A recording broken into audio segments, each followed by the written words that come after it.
everybody and welcome to the Flute Practice. I am about to go take my flute in for a flute service, and I kind of got thinking it would probably be helpful for you guys to know when is a good time to take your flute in for a service, and how do you know if your flute needs a service. So I'm going to just kind of quickly touch on this topic today, and let's get straight into it. So the first kind of important thing to consider if you are wondering whether or not you should take your flute in is time. When last was your flute in for a service? Generally, we kind of want to send our flute in for a service fairly regularly. I send mine in at least once a year.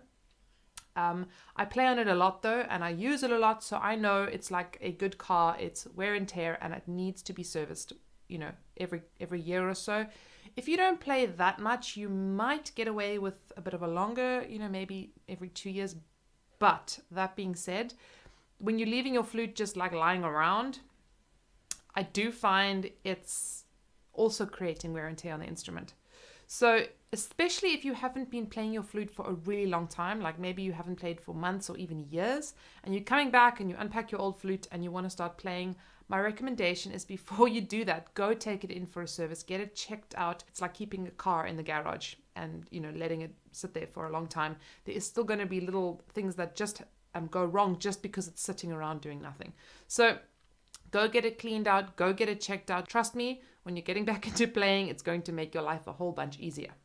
The really obvious one, of course, is if something is suddenly gone wrong. So suddenly you're playing and suddenly you're not getting a sound anymore, or suddenly the sound is getting fuzzy or horrible. So especially when it is quite immediate, go take your flute in for a service. It is usually something going on. So that's like the more obvious one, is like when it's like clearly, okay, something is gone wrong here. I was getting a fine tone a moment ago and suddenly I'm not, or yesterday and suddenly I'm not. Those are the obvious ones. It's the less obvious ones that often get us. And I'm going to just kind of go through a little checklist of how we can check out whether or not it's us or the instrument as well today.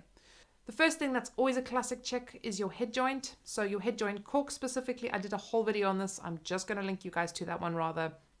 But just checking that it's not too loose or too tight. This is one of them that sitting around, the flute just sitting around for a good amount of years, the cork is going to shrink.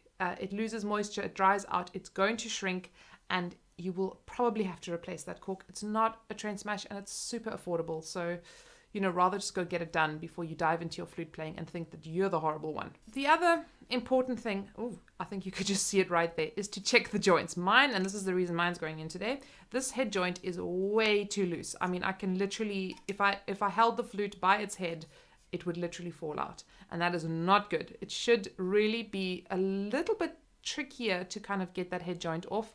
And the foot joint too. Especially the foot joint. This can get quite dangerous when you can actually lose your foot joint, like, you're standing and suddenly, boom, the thing just falls off. The foot joint should be quite tight, even perhaps a little bit tighter than the head joint. So it should really be quite stable on there and not too loose. If the joints are too tight and you really cannot get it on and off, you also want to go take it into a service. Although I'm going to just say before you do that, just take your cleaning cloth. I'm just going to grab mine here.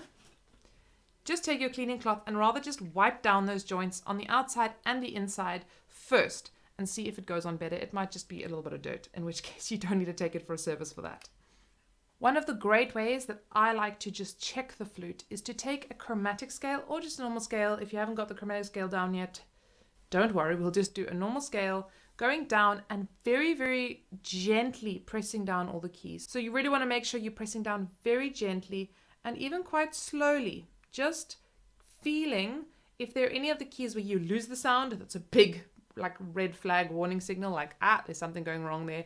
Or even if the sound is just getting like duller or it's sounding worse, like you're getting a good sound on the A and then you go to the G sharp and it's bad, or whatever it might be. So just walking us through this. So just very gently going for a B.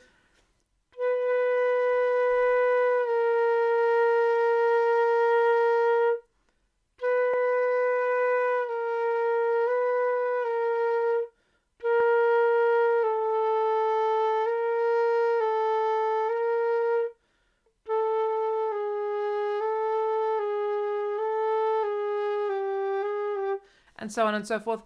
This can get like, you can get like almost over analytical about it, and then you're like, is it me? Is it the flute? Is it me? Is it the flute? So if you are getting over analytical, this is for like obvious problems. This is where it's like really the sound suddenly stops. Often what happens is we press the keys down really hard, and then, we're not noticing any of the little leaks that are happening in there because we're doing it. It's going to be super helpful though if you go to the repairman or repairwoman, and you take your flute in and you say to them, look, I can't play my low E, like I lose the sound sometimes, or whatever it might be. The more specific you can be about what's going on with your instrument, the better. The last nice little tip that you can do is you take a torch. I usually just take my cell phone. You take the torch, or the flashlight, I believe you call it in America, this guy, and you basically shine it through the bottom of the instrument like this. Now, I'm not going to switch the lights off, but you probably should do this in a dark room, and you could press down all the keys, close all the keys, holding this. Okay, this should be on a table. It'll make it easier.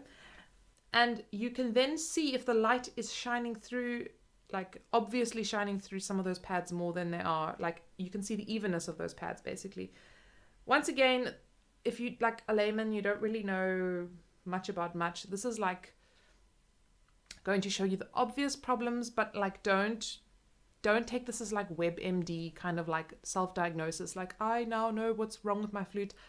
I don't even know what's wrong with my flute most of the time. I know a few things that I've learned over the years, but I am no expert. I am not trained. So rather go take it in. And this brings me to my last point. When in doubt, take it for a service. Like, at the end of the day, we need an instrument that works properly. And if your instrument isn't working properly and you're having problems with, leaking pads or whatever it might be, you are not going to be able to play and improve the way that you would like to. If your pads are leaking, you're often having to press much harder than you need to. If your instrument just isn't a good working instrument, you are going to struggle more than anything else. And I don't want to see you struggle. I think the problem is often more beginner players. We don't know. Like, it could be that I'm just really bad today, my sound is not great today, and I don't know what's happening. So when in doubt, rather just go take this guy in for a nice service. As I said, if time is not in your favor, if your instrument hasn't been in for like quite a few years, now's the time. Go take your flute in. You'll lose it for a few days or a few hours or whatever it might be. In my case, I can book it in. I book it in, and I'm going to get it back hopefully by tomorrow. So you know what? One day without your baby, you'll live. Okay, guys, I hope that was helpful, and I hope that those that need to will go take your flute in for a service. Until then, everybody, happy practicing, and see you next time.